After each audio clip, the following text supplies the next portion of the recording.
In the heart of the piercing cold of inland Norway, where the sun disappears for weeks and night becomes an eternal shadow, there was a village almost forgotten by time. It was one of those communities where everyone knew each other, but also where secrets were buried as deeply as the snow covering the surrounding mountains. Jens, a former blacksmith aged 52, known for his skill in turning iron into tools that seemed almost enchanted, was one of the most respected figures in the village. But what no one knew, not even his own family, was that Jens carried a past, marked by something that went beyond human understanding. On that freezing winter night, when the wind howled like distant laments, Jens was alone in his workshop, repairing an ancient blade brought in by a mysterious traveler. The workshop was lit only by the trembling fireplace and the sporadic blue flames that flared up when the iron got too hot, one of the many peculiarities Jens had learned to control over the years. Suddenly, the door creaked and a heavy silence took over the place. Jens felt a chill not born of the cold, something ancestral, as if the very spirit of the village had awakened. The stranger who entered was a hooded figure, with eyes that glowed a phosphorescent green, freezing any hope of friendly conversation. He carried an old wooden box adorned with symbols Jens had never seen before, not even in the ancient manuscripts his grandfather had shown him. The traveler whispered a single phrase, so low it sounded more like wind than words. "The time has come." With a slow gesture, he set the box on the counter and disappeared into the freezing mist outside, leaving behind a trail of fear Jens would never forget. In the following days, inexplicable things began to happen in the village. Livestock disappeared without a trace. Shadows seemed to stretch beyond what was natural, and a sepulchral silence invaded every home during the night. Jens tried to open the box, but felt an almost physical resistance, as if something inside was alive, pulsating with an energy that drained his own strength. On the third night, he woke to a scream slicing through the air, a sound coming from the nearby woods where no soul ventured after dusk. Driven by a mixture of fear and curiosity, he grabbed his old blade and made his way toward the sound. The forest, a tangle of twisted pines and exposed roots, seemed to warp into a living labyrinth. Each step was accompanied by indecipherable whispers, and the air grew heavier with every moment. Coming to a clearing, Jens saw a figure on the ground, a young woman from the village, known for her gentleness and for working as an herbalist, only 27 years old. Her body bore deep wounds and burns, as if inflicted by something not of this world. Nearby, a symbol Jens would never forget, a black mark, like a stamp of darkness, seemed to suck up all the surrounding light. Jens realized then that the box wasn't just an object, but the key to an ancient curse the village had borne for centuries. The curse had awakened again, bringing something evil that fed on suffering and death, returning to claim their souls. In that moment, Jens knew he had to act quickly before darkness consumed everything he loved. But how could he fight something that hid in the shadows, molded fear, and made the night itself its ally? In the days following the encounter with the fallen herbalist, Jens felt the village air saturated with a nearly tangible tension, as if the very trees and houses whispered secrets of a bloody past most preferred to forget. The cursed box remained locked in the workshop, wrapped in rusty chains he himself had forged, vainly hoping to contain what was trapped inside. But the nights continued to bring noises that belonged to no earthly world. Wails, twisted laughter, and sometimes heavy footsteps outside his window, though no one was ever there. Jens decided to seek help in old books stored in the village library, hidden beneath an ancient stone church that had stood through cruel winters and fierce storms. Among yellowed pages, he found accounts of an entity called the Voracious Shadow, an ancient being that fed on the lives of those who dared unearth forbidden secrets. They said this shadow manifested with black marks on its victim's skin, a seal of damnation, announcing a horrid and lonely death, and that the cycle of suffering only ended when the source of the curse, the box, was destroyed. Jens's fear and urgency grew when another villager, the 46-year-old carpenter Harold, vanished mysteriously. His tools were scattered on the ground as if he'd battled something invisible, and a black mark appeared on his doorframe. No explanations, no tracks. Harold simply disappeared into the night, with rumors of lurking shadows spreading through the village. Jens knew he could no longer act alone, but who could he trust when even the bravest had succumbed to panic? As he tried to make a plan, a message appeared carved into the wood of the workshop, visible only by moonlight. The offering must be made, or darkness will devour all. It was not just a threat, but a summons. The box needed to be taken to a specific location, an ancient Viking cemetery atop the region's highest hill.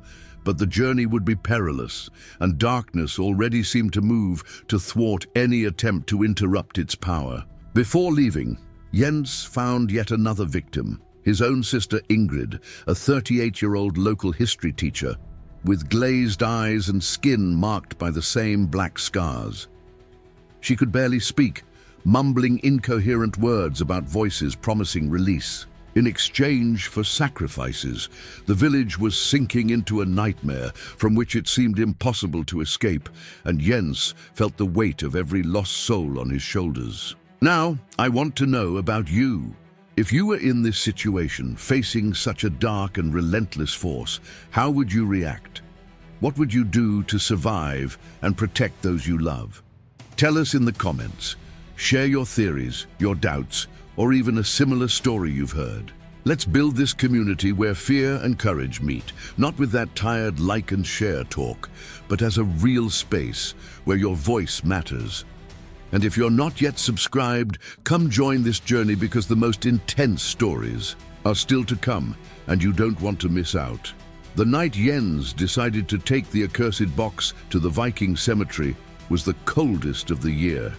Not because of the temperature, but an absolute absence of life, as if time had stopped, and even the forest animals had fled in silence. The path was winding and lined with twisted trees, whose branches looked like deformed arms, trying to catch him with every step.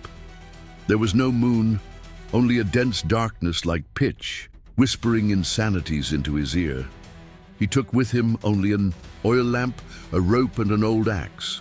Yet even armed, he did not feel safe. The box was wrapped in thick cloth, sealed with iron chains and slung across his back. Each step felt harder than the last, as if something was trying to stop his ascent. To the cemetery, crossing an ancient bridge over a dry creek, he heard the first scream, something between a human wail and the roar of a wounded animal. He looked back and saw only darkness, but then the scream echoed again, closer, as if inside his very mind. Reaching the cemetery, an elevated slope filled with stone tombs and forgotten sculptures, he saw all was covered in a putrid mist, thick as the smoke of burning flesh. At its center, a circular crypt stood like a macabre altar, and the air around seemed to vibrate at another frequency, as though reality itself was about to tear. Jens approached, feeling immense pressure on his chest, as if something invisible was trying to crush him. He collapsed to his knees as the chains of the box began to move on their own, vibrating with a living hunger. Then the crypt opened, not by Jens's hands, but of its own will, as if it had been waiting for him. Inside, he saw what he would never forget. Skeletons stacked in a spiral, forming a sort of throne where something squirmed. It had no defined shape. It was made of liquid shadows with eyes, or what passed for eyes, that were crimson slits piercing straight to his soul. The entity didn't speak, but he felt a clear command in his mind. Offer yourself, or bring another in your place. The dilemma tore him apart inside. The box wasn't the end. It was just the link between the living world and the ancient entity. Every time it was opened or disturbed, The creature demanded compensation, a life. The village was not just cursed. It was part of a ritual cycle, requiring periodic sacrifices to keep the thing asleep. Now, it was Yen's turn to decide whether to be the sacrifice or choose another in his place. Returning to the village with pale face and distant eyes, he barely recognized the landscape. Homes stood abandoned, doors ajar, black marks on the walls. People had vanished without a trace.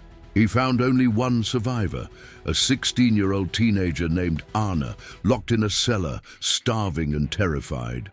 Yngh'tha said he'd seen figures made of smoke dragging bodies through the forest. He claimed the village no longer belonged to the real world.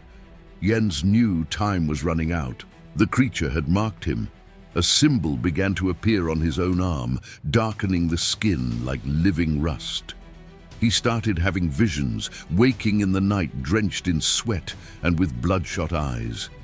He spoke in tongues he didn't know, drew symbols on the floor, and finally began to realize he was being shaped for something greater or worse, to become the next link in the curse. The mark on Jens's arm was no longer just a blot. It had transformed into a living, pulsating wound, with dark veins moving beneath the skin.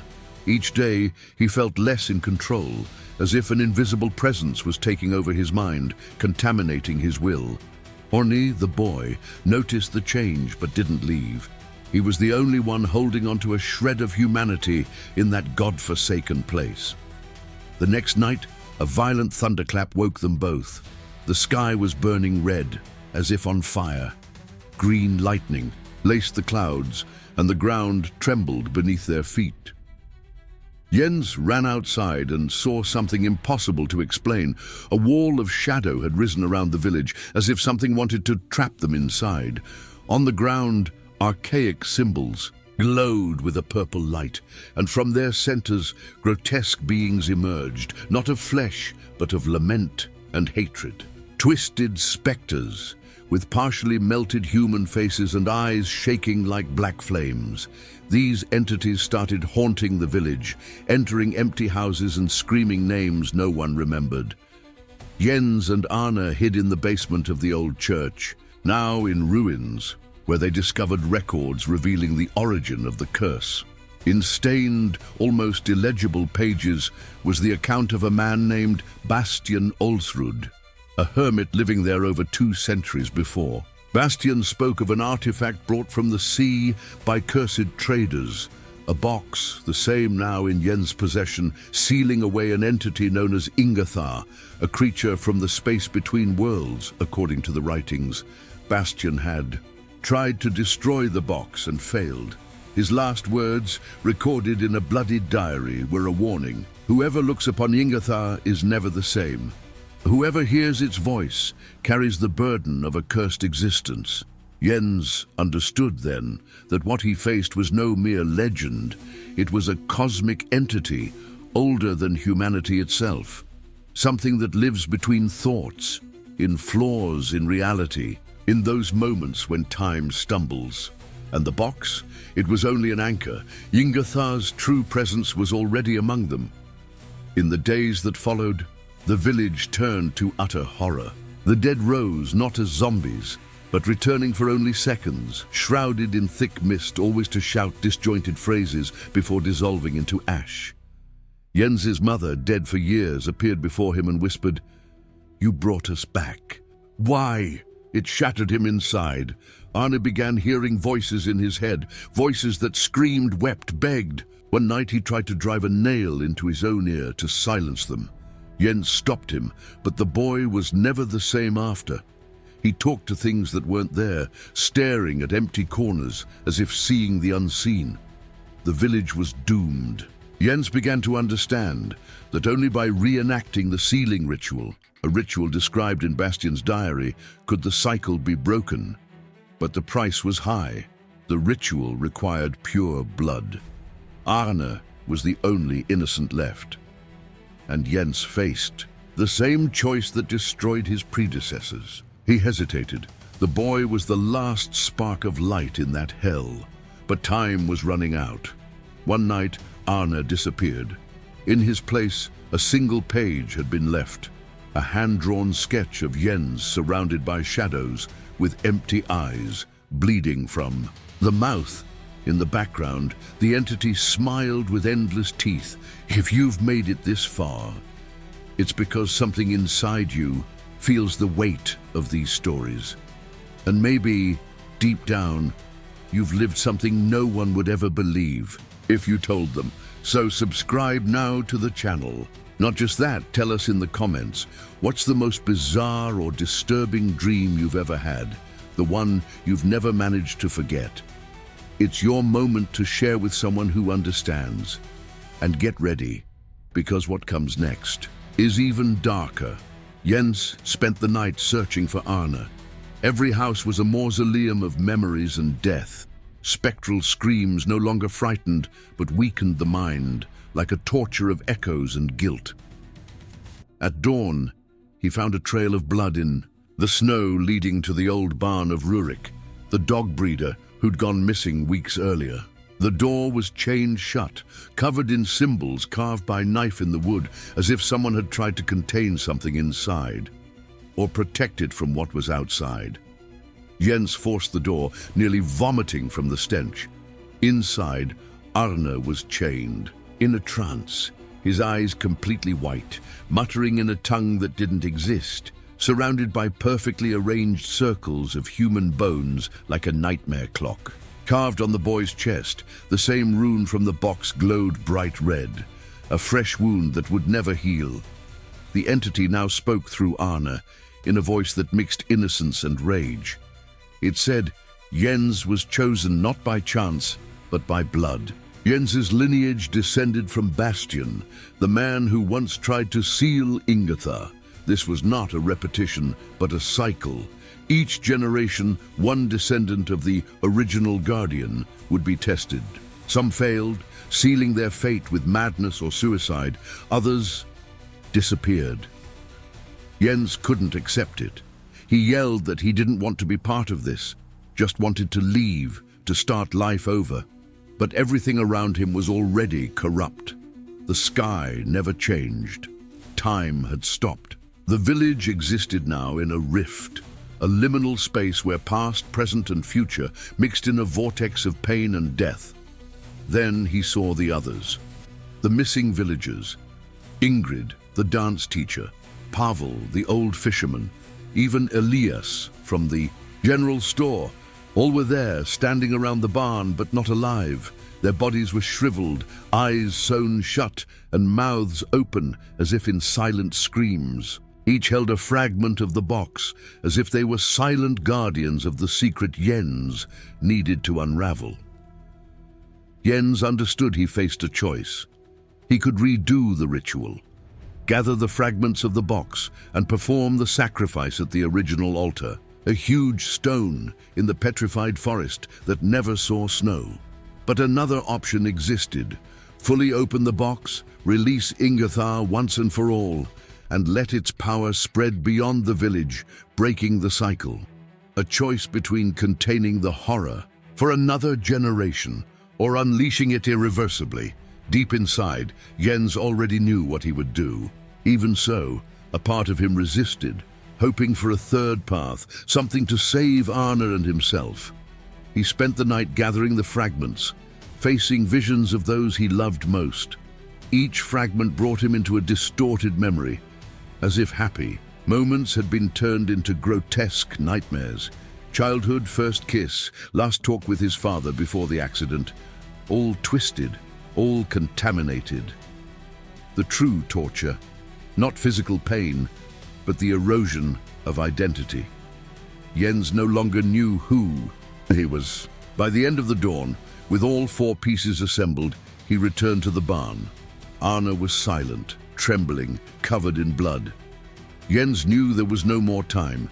He headed into the petrified forest, carrying the boy, surrounded by whispers, shadows, and eyes growing on the trees like living fungus. Light never touched that place. Even as dawn faded, the sky remained dark, as if the world had been forgotten by the sun. Jens staggered through the forest, feeling the earth pulse beneath his feet, alive or hungry. The bare trees spiraled overhead, and at the center, the stone altar waited like a gaping mouth, stained by centuries of ritual. Arne no longer moved, his eyes dry, his body still breathing, a shell with borrowed life.